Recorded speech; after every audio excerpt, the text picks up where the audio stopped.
ಸ್ನೇಹಿತರೆ ನಮಸ್ಕಾರ. ಮತ್ತೊಮ್ಮೆ ನನ್ನ ಚಾನಲ್ಗೆ ಪ್ರೀತಿಯ ಸ್ವಾಗತ. ಜಗತ್ತಿನೆಲ್ಲೆಡೆ ಕೂಡ ಮಹಿಳಾ ದಿನ ಸಂಭ್ರಮ ನಡೀತಾ ಇದೆ.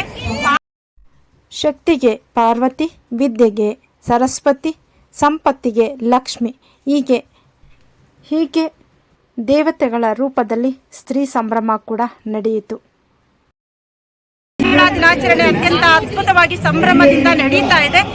ಇಲ್ಲಿ ಮಹಿಳಾ ದಿನಾಚರಣೆ ಯಾವ ರೀತಿಯಾಗಿ ಸಂಭ್ರಮ ನಡೀತಾ ಇದೆ, ಹಾಗೆ ಯಾವ ರೀತಿಯಾಗಿ ಇಲ್ಲಿ ಕಾರ್ಯಕ್ರಮದಲ್ಲಿ ಫ್ಯಾಷನ್ ಶೋನ ದೇವತೆಗಳ ರೂಪದಲ್ಲಿ ಮಹಿಳಾ ದಿನಾಚರಣೆ ಪ್ರಯುಕ್ತ ಕೊಟ್ಟಿದ್ದಾರೆ. ಅವರು ನಮ್ಮ ಜೊತೆ ಇದ್ದಾರೆ, ಅವ್ರ ಜೊತೆ ಮಾತಾಡೋಣ. ಈಗ ಮೇಡಮ್ ನಮಸ್ತೆ. ನಾವು ಯಾವ ಒಂದು ಆ್ಯಕ್ಟನ್ನ ತಗೊಂಡಿದ್ದೀರಾ, ಒಬ್ಬೊಬ್ಬರಾಗಿ ಹೇಳ್ತೀರಾ?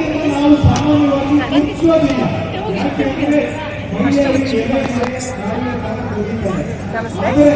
ನಾನು ಇಲ್ಲಿ ವಿದ್ಯಾಲಕ್ಷ್ಮಿಯಾಗಿ ತೋರ್ಪಡಿಸ್ಕೊಂಡಿದ್ದೀನಿ. ಅಷ್ಟಲಕ್ಷ್ಮಿಗಳಲ್ಲಿ ವಿದ್ಯಾಲಕ್ಷ್ಮಿ ಒಂದು ವಿದ್ಯೆಯನ್ನು ಕೊಡುವ ದೇವತೆ, ಹಾಗಾಗಿ ವಿದ್ಯಾಲಕ್ಷ್ಮಿಯಾಗಿ ನಾನು ಇಲ್ಲಿ ಪ್ರೆಸೆಂಟ್ ಮಾಡ್ಕೊಂಡಿದ್ದೀನಿ. ಧನ್ಯವಾದಗಳು. ನಾನು ಸಾಧನಾ ಪುಡೆನಲ್ಲಿ ಸಂತಾನ ಲಕ್ಷ್ಮಿ ಆಗಿ. ಓಕೆ, ಸಂತಾನ ಲಕ್ಷ್ಮಿ. ಓಕೆ, ನಾನು ಧೈರ್ಯಲಕ್ಷ್ಮಿಯಾಗಿ. ಧೈರ್ಯಲಕ್ಷ್ಮಿ. ಹಾಂ,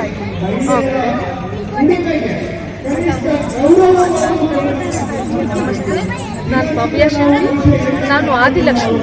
ಲಕ್ಷ್ಮಿಗಳನ್ನು ಫಾರ್ಮ್ ಮಾಡಿದ್ರೆ ಆದಿಲಕ್ಷ್ಮಿ. ನಮಸ್ತೆ. ನಾನು ಧಾನ್ಯಲಕ್ಷ್ಮಿ ಅಂತ.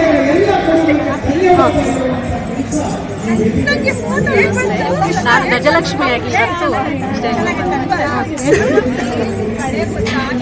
ನಾನು ವಿಜಯಲಕ್ಷ್ಮಿಯಾಗಿ ಮಾಡ್ತಾ ಇದ್ದೀನಿ. ಜೀವನಕ್ಕೆ ಒಂದು ಮನುಷ್ಯನಿಗೆ ವಿಜಯ ಅಂತ ಗೊತ್ತಲ್ವ, ನಿಮ್ಗೂ ಗೊತ್ತಿದೆ ಅಲ್ವಾ? ಏನೇ ಲಕ್ಷ್ಮಿ ಬಂದ್ರೆ ನಾವು ಎಕ್ಸ್ಪೆಕ್ಟ್ ಮಾಡೋದೇ ಬೇಡ. ಓಕೆ,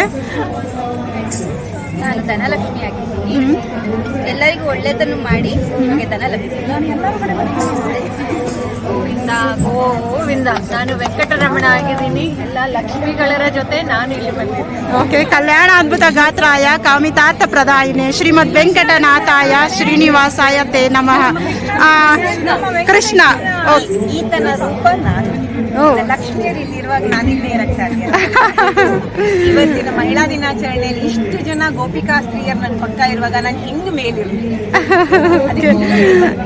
ನಿಮ್ಗೆಲ್ರಿಗೂ ಕೂಡ ನಾನು ಮಹಿಳಾ ದಿನಾಚರಣೆಯ ಶುಭಾಶಯಗಳು.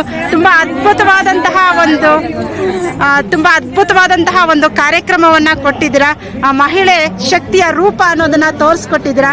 ತಮ್ಗೆಲ್ರಿಗೂ ಕೂಡ ಧನ್ಯವಾದಗಳು. ಮತ್ತೊಮ್ಮೆ ಮಹಿಳಾ ದಿನಾಚರಣೆಯ ಶುಭಾಶಯಗಳು.